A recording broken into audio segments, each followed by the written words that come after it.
The auditorium lights dimmed, but the tension inside the Washington Policy Forum only grew brighter.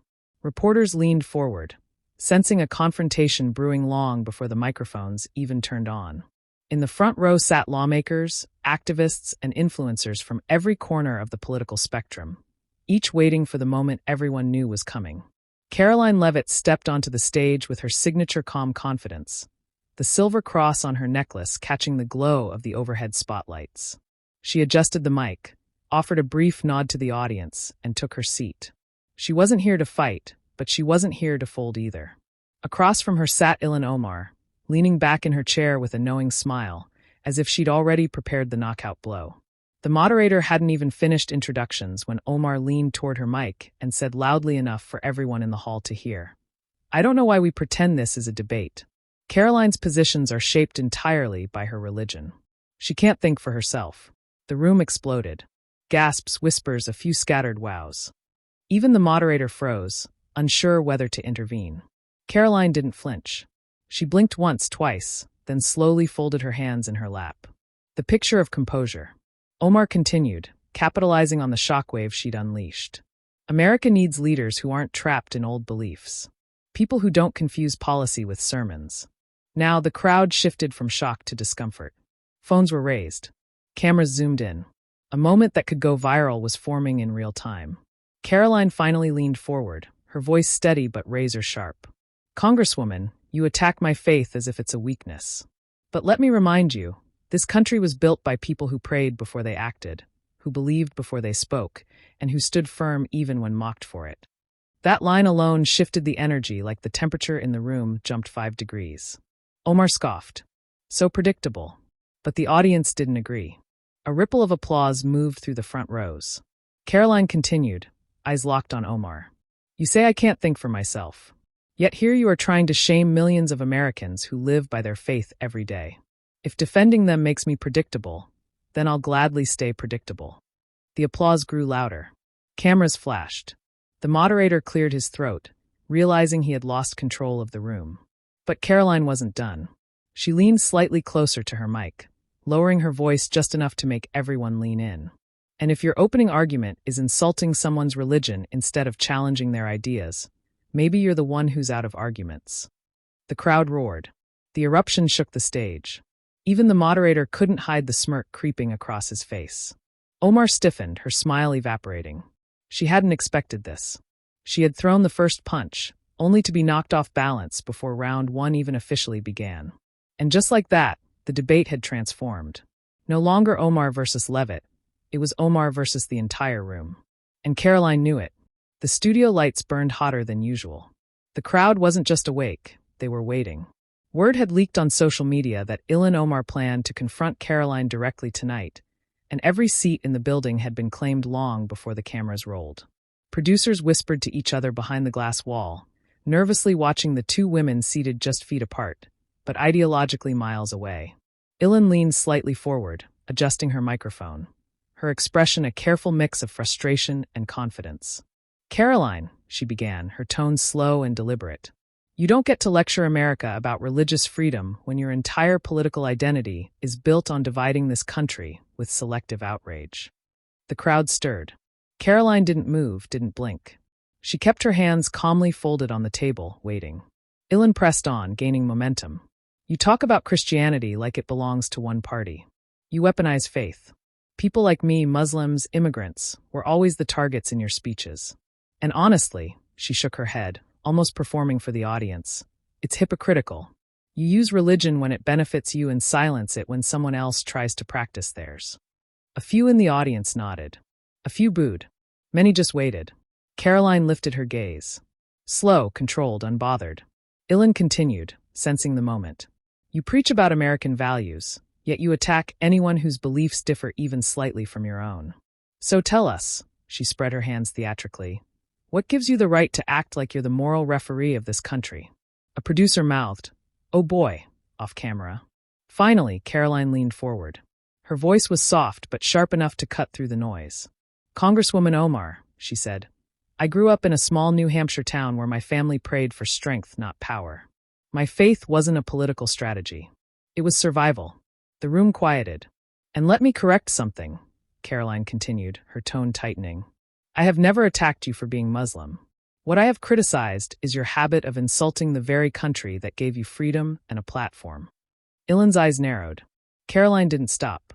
You accuse me of weaponizing religion, but you're the one who brought up my faith tonight, not me. You mentioned Christianity more times in the last 2 minutes than I did in this entire show. A ripple moved through the audience. Then Karoline delivered the line that made the room shift. And here's the difference between us, Congresswoman. I don't fear your religion, but you clearly fear mine. Gasps, murmurs, a few scattered claps. Ilhan stiffened, caught between anger and shock. Karoline finished, voice steady as steel. Faith isn't the problem. What you call division is actually just me refusing to apologize for loving my country and standing by my beliefs. If that bothers you, maybe the issue isn't religion. Maybe it's resentment. The moderator looked stunned. The audience exploded into applause.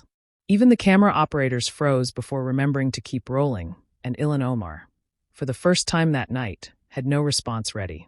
The room shifted the second Ilhan Omar leaned forward, her tone sharpening as cameras zoomed in like predators catching a scent. People like you, Ilhan said, eyes narrowing at Karoline, weaponize faith to divide this country. Hiding behind a cross doesn't make your politics holy. Gasps rippled across the audience. A producer backstage muttered, "Oh, she went there." The moderator froze, unsure whether to step in or let the confrontation explode on its own. Karoline didn't flinch. She sat still, hands folded, posture straight, eyes locked on Ilhan as if waiting for her to finish swinging before delivering the knockout. The cross on her blazer caught the stage lights, glowing just enough to annoy her opponent even more. Ilhan pushed further. If your entire identity crumbles the moment someone questions your religion, maybe it wasn't faith. Maybe it was propaganda. A few audience members clapped, mostly younger activists in the back row, but the rest stayed eerily silent, watching, waiting for Karoline to strike. They'd seen this look on her before, the calm before she dropped something lethal. Karoline leaned into her mic slowly, almost theatrically. "Congresswoman," she began, voice steady. "You've spent years attacking this country, its borders, its history, and yes, its faith. So, forgive me if I don't take spiritual advice from someone who mocks the values Americans actually live by."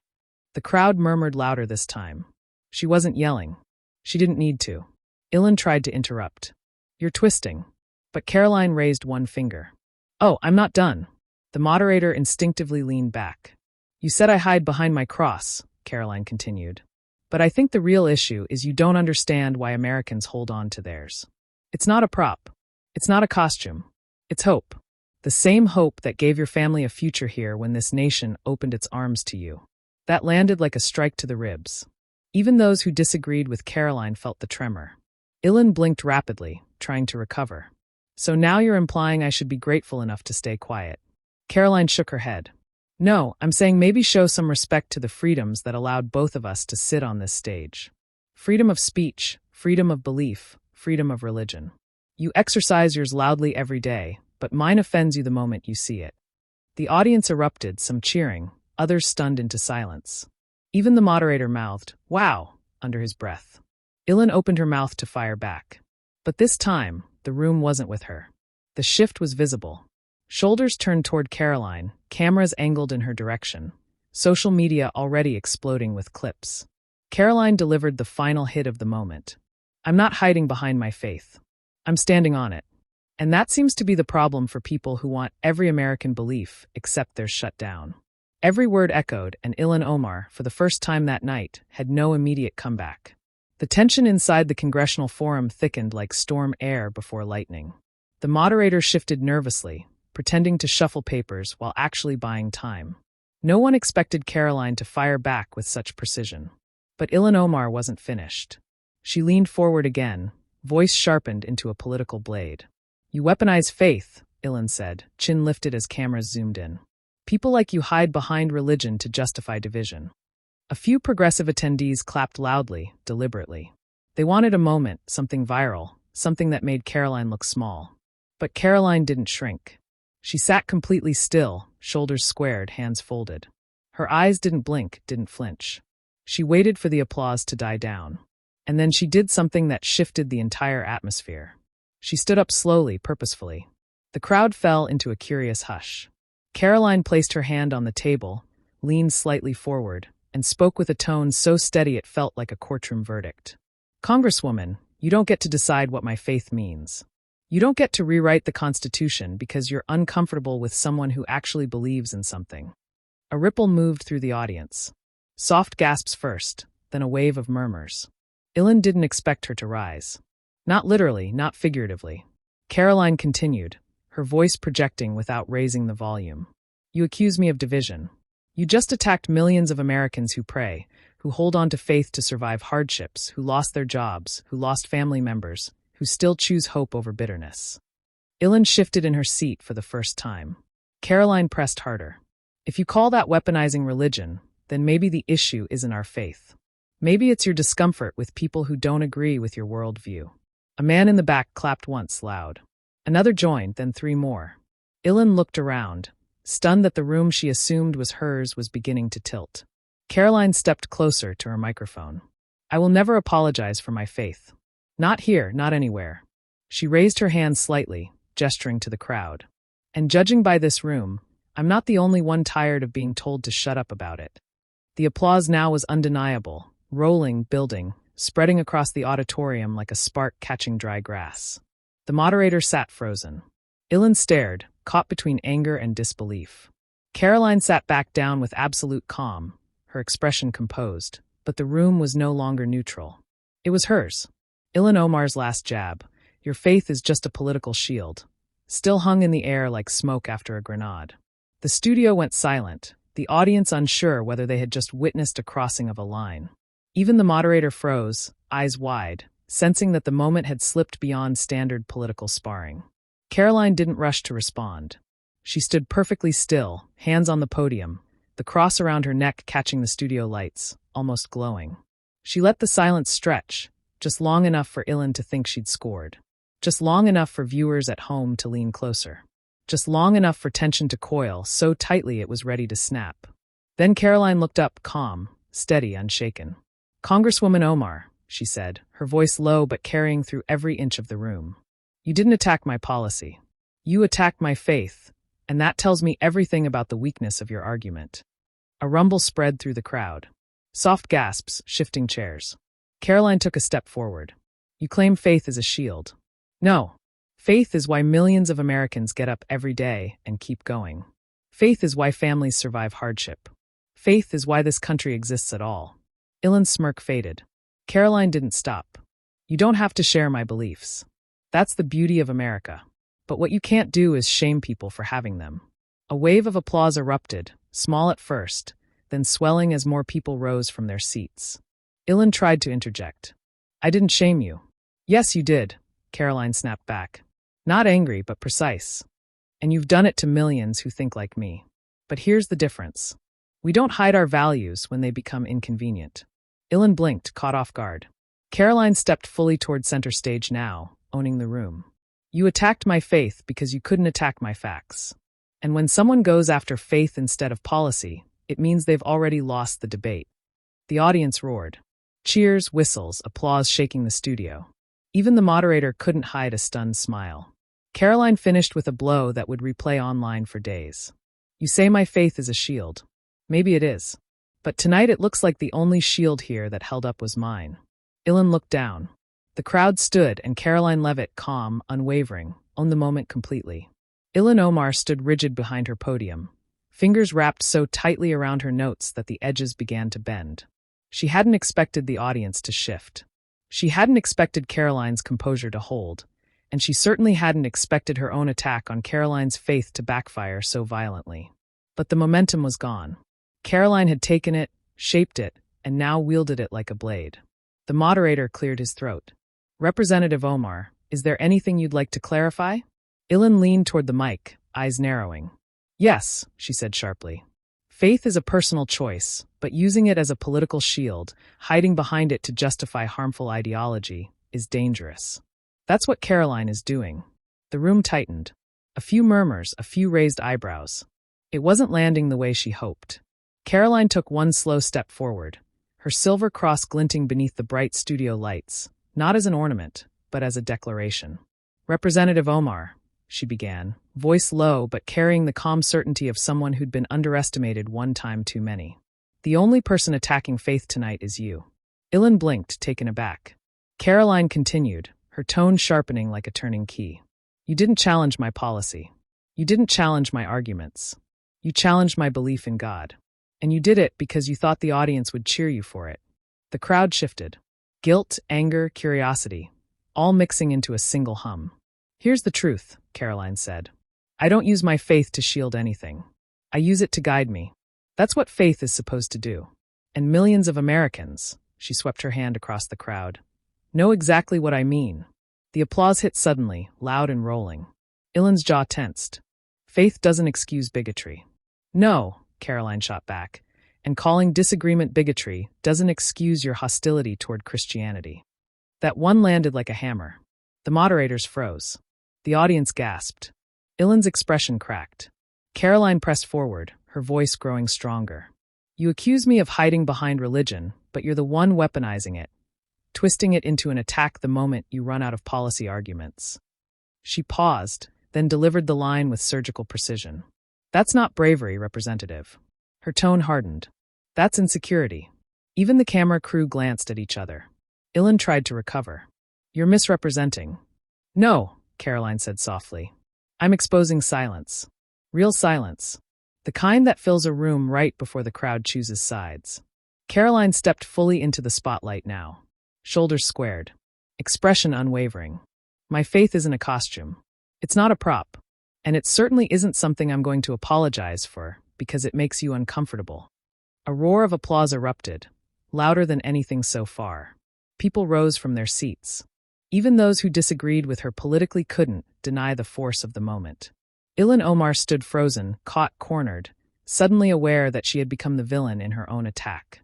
Karoline let the applause swell before finishing, her voice calm and devastating. You attacked my faith to weaken me, but you just reminded America why I'll never back down. Ilhan Omar wasn't finished. The moment the moderator tried moving on, she leaned forward, planting her elbows on the desk as if she owned the stage. Her voice sharpened, dripping with the kind of superiority she wielded whenever she thought she had the moral high ground. Karoline, she said, people like you hide behind religion. You weaponize faith to justify harmful policies. You claim to represent morality, yet everything you support tears communities apart. Maybe instead of quoting scripture, you should learn empathy. A few of Ilhan's supporters clapped, but it sounded thin, forced. The rest of the room tensed, sensing she had gone too far. Karoline did not blink. If anything, her stillness made the tension worse, like the silence right before lightning hits the ground. She tilted her head slightly. You're really going to lecture me about empathy? She asked softly. Ilhan smirked. Someone needs to. Karoline stepped forward, placing both hands on the table, and her voice dropped into a calm, dangerous cadence that instantly silenced the room. Congresswoman, my faith doesn't make me weak. It doesn't make me blind. And it definitely doesn't make me hateful. My faith is the reason I fight for families, for children, for communities destroyed by the very policies you push. Ilhan shifted in her seat. Karoline continued, her voice stronger now. You accuse me of weaponizing religion, but the only person attacking anyone's faith here is you. A low ripple spread across the audience. People turned their heads toward Ilhan, waiting to see how she would respond. You want to talk empathy? Karoline said. Let's talk about the parents I've met who can't afford groceries. The families who lock their doors at 4 p.m. because crime is out of control. The kids failing out of schools that are more focused on activist politics than reading and math. Ilhan opened her mouth, but she couldn't get a word in. Karoline pressed harder. You sit in Congress blaming America for everything wrong in the world.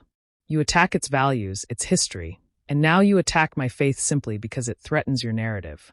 The room erupted. Cheers, applause, whistles. Ilhan's face tightened. Karoline pointed gently toward her, not aggressively, but with unmistakable precision. My religion doesn't hurt this country. But your rhetoric, your division, your constant hostility toward the very nation that gave you opportunity. That hurts far more than any verse I could ever quote. Ilhan's smirk vanished. Karoline delivered the final blow like a clean, undeniable truth. You don't get to shame me for loving my faith.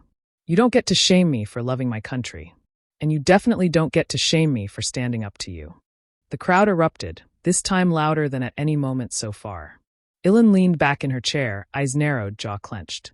For the first time all night, she looked genuinely rattled. Karoline remained standing, the studio lights catching the small cross on her necklace. No longer just an accessory, but a declaration. Tonight, it wasn't a politician Ilhan was fighting. It was conviction.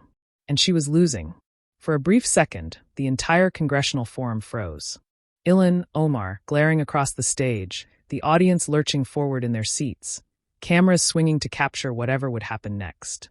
Karoline stood perfectly still, shoulders squared, chin lifted, her cross glinting beneath the lights.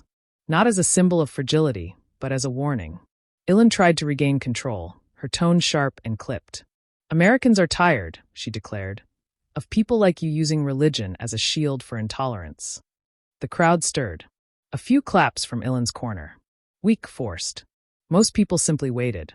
Karoline took a slow breath, her fingers brushing the edge of the podium. She knew this was the moment, the line that would either break the debate or break Ilhan. And when she finally spoke, her voice was steady, unwavering, sharper than anything she'd said all night. "Congresswoman," Karoline replied, "I don't use my faith as a shield. I use it as a compass. Something you might want to try, because your politics clearly aren't guiding you anywhere." A gasp rolled through the audience like a shock wave. Ilhan blinked hard, thrown off rhythm. Karoline didn't let the silence linger. "You attack my religion," she continued, "as if Americans haven't watched you weaponize your own every time you're criticized. You don't get to lecture me on faith, and you don't get to insult millions of Christians while pretending to be the victim." Ilhan leaned forward, her voice rising. "I'm not pretending." But Karoline wasn't finished, not remotely. "You know what Americans are tired of?" she said, raising her voice just enough to cut clean through Ilhan's attempt to interrupt. "They're tired of politicians who tear the country apart and then act shocked when someone calls them out. They're tired of hearing you blame America for everything wrong in the world, while you enjoy every benefit that this nation gives you." The room erupted. Cheers, applause. Even staffers near the wall couldn't hide their reactions. Karoline stepped closer, delivering the strike with perfect precision. "You don't hate my religion, Congresswoman. You hate that someone won't back down from you." Ilhan froze. No comeback, no smirk, nothing. Karoline's final line landed like a hammer. "You attacked my faith. I defended it. And by the sound of this room, America just chose who they believe." The crowd roared so loud that even Ilhan's microphone couldn't drown it out. Karoline didn't smile. She simply stood there, calm, confident, unshaken. And the night officially became hers. The moment the cameras cut back from commercial, Ilhan Omar looked like she was ready to strike again, hands gripping the edge of the panel table, jaw tight, eyes burning with that same defiance she had walked in with. She wasn't just angry. She was embarrassed. Karoline Levitt had flipped the room, flipped the narrative, and most painfully flipped her attempt to shame Karoline's faith into a national spectacle of Ilhan's own intolerance. But Ilhan wasn't done. "Karoline," she snapped, voice trembling with fury, "you weaponize religion. You hide behind the Bible to justify your politics. That's not faith. That's manipulation. And I'm tired of you acting like your faith makes you superior to the rest of us." The liberal side of the audience clapped. Weak, scattered, almost ashamed. Even they knew the line crossed a line. Karoline didn't even blink. She leaned in, her voice steady as steel. "My faith doesn't make me superior," she said. "It makes me accountable." That single sentence hit harder than any shout could have. The room froze. Even Ilhan's mouth tightened, unsure how to respond. Karoline continued, her voice low but powerful. "You attack Christianity every time you feel cornered, but when anyone questions your beliefs, you call it bigotry. You can't have it both ways, Congresswoman." A ripple went through the crowd, murmurs turning into open applause. Ilhan slammed her hand on the table. "Don't twist this. I'm calling out extremism." Karoline didn't raise her voice. She simply spoke truth. "No, you're calling out anything that disagrees with you. And tonight you miscalculated badly." The audience roared again. Karoline pressed forward, sharper now. "You said I'm hiding behind the Bible. But I'm not hiding. I'm standing. I'm standing on the principles that built this nation. Freedom of speech, freedom of religion, and yes, freedom to defend faith without being mocked by an elected official." Ilhan opened her mouth. But Karoline didn't let her. "You claim to defend minorities," Karoline said. "Yet you mock Christians publicly and think you deserve applause for it. But here's the truth. Millions of Christians across America heard you tonight. and they're tired of being treated like their beliefs make them villains. The crowd erupted into a standing ovation. Even the moderates stood. Even some liberals looked conflicted. Ilhan sat there stunned, eyes blinking rapidly as if realizing she had just become the story, not Karoline. Producers behind the glass window leaned toward each other, whispering frantic updates as social media notifications blinked nonstop on their monitors. Cross-attack. Karoline destroys Ilhan. Faith is not bigotry. All trending within minutes. Ilhan could feel it. Karoline wasn't just winning the debate. She was defining the narrative. Karoline finished the moment with the line that would dominate every headline the next morning. "You didn't attack my argument, Congresswoman. You attacked my faith. And that says everything about your agenda and nothing about mine." The crowd went wild. Ilhan looked down. And Karoline sat back, calm, victorious, untouched. She hadn't just defended herself. She had defended millions. And that wasn't the final sentence. But now everyone knew. Ilhan had attacked the wrong person. The studio had never been louder. Chants shook the rafters as Ilhan Omar stood frozen at her podium, gripping the edges like the floor beneath her might collapse. Karoline didn't move. She didn't raise her voice. She didn't revel in the applause exploding around her.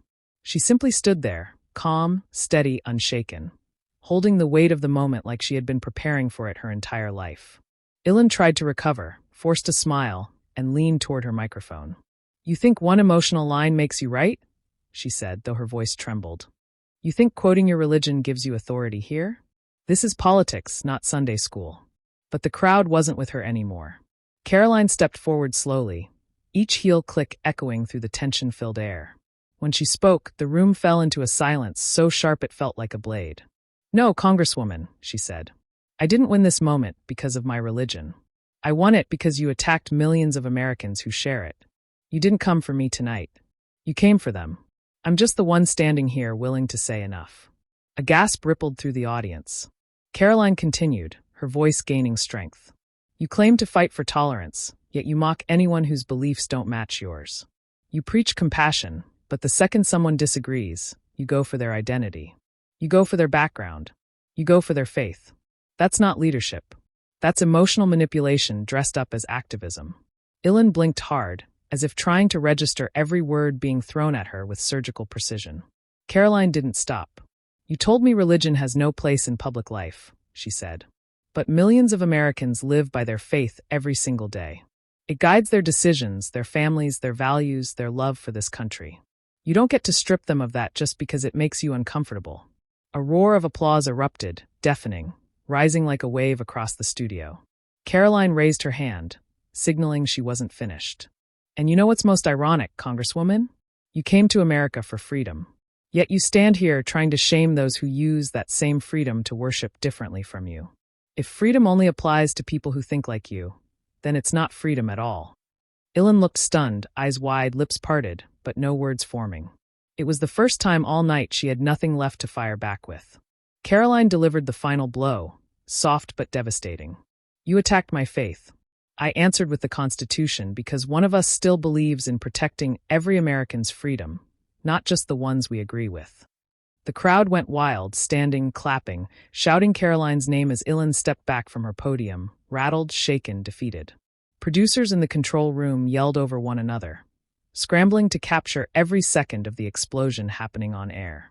Clips were already being clipped, already heading to social media, already primed to go viral. Karoline simply placed her microphone down, nodded respectfully to the audience, and turned away from the flashing lights. She didn't need to celebrate. The moment spoke louder than victory ever could. Because tonight wasn't just a debate. It was a national shift. A moment where the youngest voice on the stage stood against one of Washington's most aggressive critics and proved that conviction, clarity, and courage can dismantle rage and rhetoric in a single unforgettable strike. America wouldn't forget what happened tonight, and neither would Ilhan Omar.